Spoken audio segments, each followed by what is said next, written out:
One of the things that I noticed throughout my career, and the things that I found actually quite distressing, was the way bullying changed and metamorphosized, especially when it came to social media, bullying on social media. And I personally think social media is now one of the most damaging influences on our young children, especially on girls than it is on boys, because the amount of bullying, horrendous, the messages that I used to see, which I found upsetting, and they weren't even directed at me. Yeah, yeah. So we have a major push at school about social media. So that's the one place. So bullying in the school doesn't happen, but it will happen on social media. And but what's great is that you cannot be involved in that if you don't have a smartphone, right? And we have a huge push. We give digital detox events to the parents, where parents are invited, and I talk them through the dangers of social media and the smartphones. My advice to all parents is do not give your child a smartphone, not until they're 16, possibly even 18. And that, again, is controversial. People think, well, why would you do that? Children are free. They should be able to do what they like.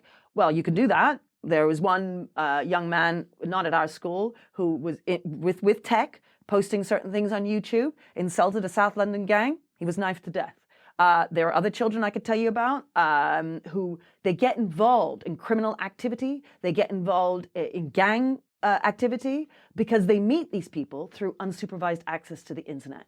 And that's what the smartphone gives you, unsupervised access to the internet. And we once used to put the porn magazines on the top shelf in the shops. Nowadays, well, you give your child a smartphone, they can access porn, they can access gambling, they can do anything they like on there. And parents are a lot less tech savvy than their children. And so children are running rings around their parents. My big advice is do not give them a smartphone. If you do, the iPhone, for instance, has all sorts of controls on there where you can put a password and you can block certain sites. Snapchat, Instagram, WhatsApp, they are toxic. You need to get off there. When you look at the way in which children will talk to each other, the bullying that goes on, the swearing, it's absolutely dreadful. Not to mention the way in which they will use technology just to take pictures of each other's homework, never really do their work. You are undermining your child massively if you give them a smartphone. It's really, really interesting that you say that because, like we were talking about with the bullying element of it and the gangs, how big a problem is gangs at the moment in London? Because the average person picks up their copy of the Evening Standard and they will see, another boy stabbed to death. Tragic. Where do you see the gang problem in London? How bad is it? And is it worse than we actually think it is? I don't know if it's worse. I mean, of course, we do a very good job. I'm not the best person to talk to in a way, because our children, we do such a good job of protecting them that they don't necessarily have the typical experience of children elsewhere. We're persuading parents to give up smartphones. We're persuading parents to pick them up after school, or et cetera, et cetera. Now, sometimes, we have issues, but I don't know if it's worse. I mean, there is a problem. There's a problem. There are so many problems. There's so many issues that children come up against. Like you were talking about girls, for instance, on social media. If you allow your child to have a smartphone and she's a girl, all she understands about her self-worth is you got to make yourself look 5 years older. You got to pout your lips and stick your bottom out and make yourself look really sexy because that's all you're worth. The idea of being a powerful woman one day and running your own business or being a lawyer or whatever it is, that doesn't exist in that world. It's really frightening. And what I'm always trying to get across to parents, and I do the same on Twitter and so on, is don't fool yourself, parents. Some people who argue with me and say, I trust my child. I'm like, okay, fine. I could tell you about poor Brett Bednar, who at 14 years old was gaming with his friends. There was one boy in the gaming ring that his mother didn't know. She was a wonderful mother. She used to do baby swimming with him when he was a baby and all this. And then there was this other boy, and over 2 years, he was gradually groomed, and he loved this boy and thought he was so brilliant. And one day this boy sent him money to get into a cab, went to his house, was tied to a chair with duct tape, and had his throat slit.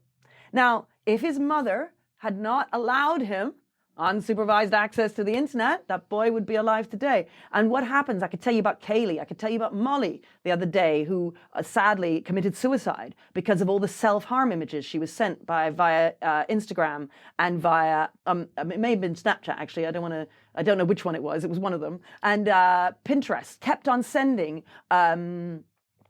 these images. And even though you try and get off these images, you can't, because the algorithms are such that the more you click on them, the more they keep sending you. And parents don't know. Molly's parents didn't know. And then they say, every time this happens, parents make a video. They make some video about to warn other parents. They say, please listen to me. Listen to what I'm saying. Nobody watches these videos, right? So I show this to my parents and I say, listen. Listen to what I'm saying. You're putting your child's life in danger. Now, that's the worst end of it. Then there's just the point of, well, what about their GCSEs? So many of them are addicted, so they can't get off their smartphone when they're working at night. And they're saying to us, please, miss, help me. My mom isn't home because she's working 3 jobs, so she can't take the phone away from me.